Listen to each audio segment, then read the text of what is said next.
来白沙屯马相关的报道，继续来面再过来讲。咱先甲镜头刷到这个台北的网架，来看这个西昌街的夜市啊，昨暝7点外有2阵人相拍，有一个姓陈的角头看到情侣朋友咧甲别人开讲，安尼袂得咯，食醋，老君也细汉的来做声势，举迄个电击来攻击到对方。两边的人马总共9个人，道理的人真侪夜市啊起相拍。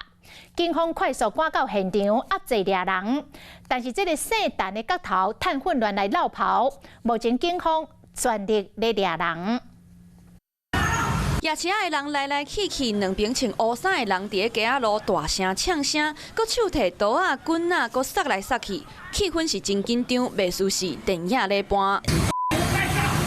火气会遮尔大，原来是因为几分钟之前，一男一女伫咧路边开讲，互这个网架的单视角头看到，不满意的情侣朋友甲别人有讲有笑，行我来就要和查甫人理论，不管情侣朋友安怎走动，拢无效。警方接到消息，随赶到现场，甲人拢总压伫涂骹，穿乌衫的人摇摆气势全拢无去，拢总上警察车。好几台那个摩托车的警察过来。是蛮大声的啦，没有到这么大的阵仗，我还第一次看到这样。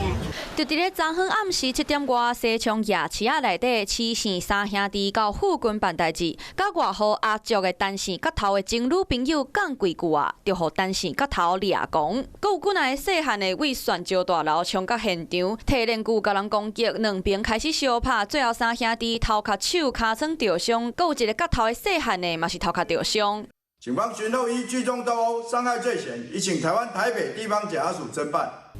皮肤白、笑容美丽，但是角头为着情侣朋友甲人相拍，伫警方到场之前，人就已经宣啊。警方嘛，搁咧追击当中。一开始附近的民众讲掠准讲是角头伫咧抢地盘，想袂到是甲人咧食醋。